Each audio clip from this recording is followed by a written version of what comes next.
ప్రయత్నాలలో ముందుకు సాగడం లేదా మీ అబ్బాయి లేదా అమ్మాయి వివాహంలో సంబంధించిన జాతకంగా ఎలాంటి దోషాలు ఉన్నా సరే వాటికి పరిష్కారాన్ని తెలుసుకోవడానికి స్క్రీన్ మీద కనిపిస్తున్న నెంబర్కి అయితే కాల్ చేయొచ్చు. గురువుగారు మీ సమస్యకు పరిష్కారాన్ని తెలియజేస్తారు. అలాగే మీ జాతకాలు గనక క్షుణ్ణంగా తెలుసుకోవాలి, వాటి పరిహారాల గురించి తెలుసుకోవాలి అనుకున్న వాళ్ళు గురువుగారు అపాయింట్మెంట్ కూడా తీసుకోవచ్చండి. స్క్రీన్ మీద కనిపిస్తున్న ఆయన నెంబర్కి లైవ్ అయిపోయిన తర్వాత కాల్ చేసినట్లయితే కనుక ఆయన ఖచ్చితంగా మీ సమస్యలకు పరిష్కారం తెలియజేస్తారు. అలాగే ఎవరైతే కాల్ చేస్తారో దయచేసి వాళ్ళందరికీ ప్రతిసారి మేము చెప్తున్న విషయమే, డిస్టర్బెన్స్ లేకుండా ఉన్న ఏరియాలోకి వచ్చి ఫోన్ మాట్లాడండి. టీవీ చూస్తూ అస్సలు మాట్లాడొద్దు. అలా చేస్తే మీ కాల్ కట్ అయ్యే ఛాన్సెస్ ఉంటాయి.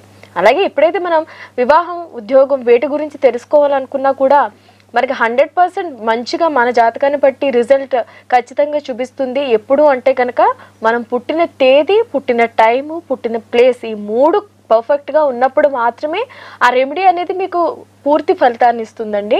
ఈ జాగ్రత్తలు పాటిస్తూ మీరు లైవ్లో ఫోన్ చేస్తూ ఉండండి. నేను గురుగారిని కొన్ని ప్రశ్నలు అడగడం జరుగుతుంది. గురుగారు, మనది కళ్యాణ ప్రాప్తిరస్తు కార్యక్రమం కాబట్టి వైవాహిక జీవితంలో ఈ మధ్య కాలంలో ఎక్కువ విడాకులు అనే కాన్సెప్ట్ వినపడుతుంది. వీటికి కారణాలు ఏంటనేది చెప్పండి గురుగారు. అదే అండి, కారణం అంటే కొద్దిగా ఇండివిజువల్ థింకింగ్ ఎక్కువ ఉండేదండి. ఇదివరకు అంటే ఎక్కువ బయటకు వచ్చేవాళ్ళు కదా ఆడవాళ్ళు కూడా. ఇప్పుడు అందరూ చదువుకుంటున్నారు ఒకటేనే, బాగా ఉద్యోగాలు ఇవి కూడా చేయడం వల్ల ఇంకా సంపాదన అది కూడా అందరికీ ఇద్దరికి సమానంగా ఉంటుంది. కొన్ని సందర్భాల్లో ఆడవాళ్ళే డామినేట్ చేసేస్తున్నారు అదే దీనికంటే కూడా. దానివల్ల కూడా కొన్నిసార్లు ఈగో ప్రాబ్లమ్స్ ఇలా ప్రాక్టికల్గా కొన్ని వస్తున్నాయి.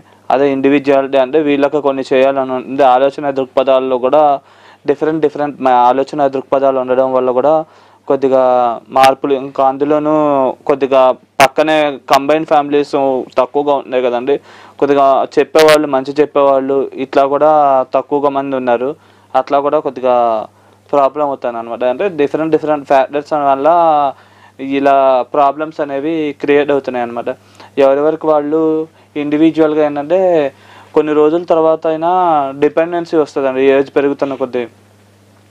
దాన్ని బట్టి మనం మారుతూ ఉండాలన్నమాట.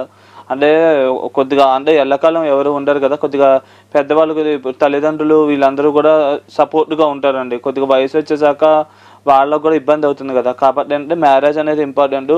ఒకరితో ఒకరు కలిసి ఉండి ఇది ఉంటేనే బాగుంటుంది. అదే ఒకళ్ళు అర్థం చేసుకుని కొన్నిసార్లు వాళ్ళు కాంప్రమైజ్ అవ్వాలి, కొన్నిసార్లు వీళ్ళు కాంప్రమైజ్ అవ్వాలి. అలా కాంప్రమైజ్ అవ్వకపోతే కనుక ఈ వివాహ సంబంధాలు అనేవి కొద్దిగా నిలవడం అనేది కష్టసాధ్యంగా అవుతుందండి.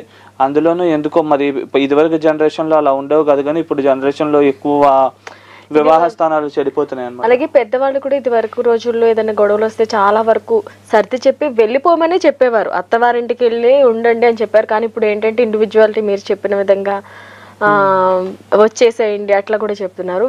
పెద్దవాళ్ళ గురించి, వాళ్ళ ఇన్వాల్వ్మెంట్ గురించి కూడా చెప్పండి గురువు గారు. అదే అండి, పెద్దవాళ్ళు కూడా సాధ్యమైనంత వరకు ఇన్వాల్వ్ అవ్వాలన్నమాట. ఏమైనా పుట్టింటికి వచ్చేసినా కానీ ఇదివరకు ఏమో అసలు ఇక్కడికి రావద్దు అని చెప్పి పంపించేసేవాళ్ళు అనమాట. కొన్ని రోజులు అయ్యాక సెట్ అవుతారు అని, అంటే వాళ్ళకి మనసులో అభిమానం ప్రేమ ఉన్నా కానీ ఎక్కువ ఉండనిచ్చేవాళ్ళు కాదు.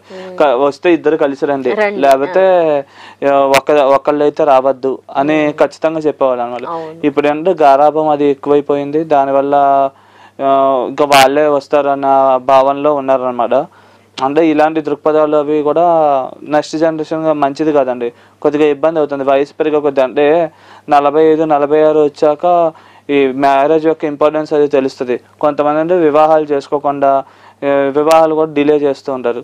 అంటే డిలే చేయడం కూడా కరెక్ట్ కాదు. ఇన్ టైంలో మ్యారేజ్ అయిపోతే ఏంటంటే పిల్లలు కరెక్ట్ టైంలో పుడతారు, వాళ్ళు మన కరెక్ట్ టైంలో చేతికి అందుతారు. ఏంటంటే ఎప్పుడైనా మనం డిపెండెన్సీ అయినా కానీ ఆ టైంలో మనకు అందుబాటులో ఉంటారు, మనకి హెల్ప్ కూడా చేస్తారు అనమాట. అదే ఏంటంటే ఇన్ టైంలో కాకపోతే మనకి ప్రాబ్లం అవుతుంది అనమాట.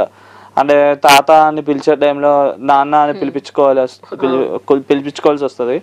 ఇట్లా కొన్ని ప్రాక్టికల్ ప్రాబ్లం ఉంటాయి. మన మనతో పాటు చదువుకున్న వాళ్ళందరికీ మ్యారేజెస్ అయిపోతూ ఉంటాయి, మన మ్యారేజ్ ఏమో డిలే అవుతూ ఉంటుంది. ఇట్లా ప్రాక్టికల్గా డిఫరెంట్ ప్రాబ్లమ్స్ వస్తాయి. ఏదైనా కానీ అండర్స్టాండింగ్. కొన్ని ఏమో లవ్ మ్యారేజెస్ అవుతూ ఉంటాయి, కొన్ని ఇంటర్ క్యాస్ట్ మ్యారేజెస్ అవుతూ ఉంటాయి. ఇట్లాంటప్పుడు కూడా పెద్దవాళ్ళు ఇంకేంటంటే కొద్దిగా పెద్దవాళ్ళ ఇన్వాల్వ్మెంట్ ఇట్లాంటి సందర్భాల్లో చాలా తక్కువగా ఉంటుంది. అంటే ఏంటంటే ఇష్టపడి చేసుకున్నారు కాబట్టి ఎక్కువ కొన్ని సందర్భాల్లో పెద్దవాళ్ళు కూడా మాటలు అవి ఉండవు అనమాట. వాళ్ళ ఇంటికి వెళ్ళడాలు, వీళ్ళింటికి రావడాలు, ఇట్లా కూడా కొన్ని ప్రాక్టికల్గా ప్రాబ్లమ్స్ వస్తూ ఉంటాయి. ఏంటంటే ఎవరికి వాళ్ళు అన్ని రకాలుగా ఆలోచించుకొని మ్యారేజెస్ చేసుకోవాలి. అంటే ప్రేమ అనేది ఇదే, కానీ మ్యారేజ్ అనేది మాత్రం ఇద్దరు కుటుంబాలకు సంబంధించిన విషయం అనమాట. అందుకని అంటే మన చిన్నప్పటి నుంచి కనీ పెంచి ఇది చేస్తారు కాబట్టి వాళ్ళకి ఇచ్చే ఇంపార్టెన్స్ వాళ్ళకి ఇవ్వాలి. ఏదైనా ఉన్నా కానీ వాళ్ళని ఒప్పించి చేసుకుంటే తర్వాత ప్రాబ్లమ్స్ ఉండవండి. తర్వాత ఉన్నప్పటికీ నెమ్మదిగా సమస్య పోతాయి.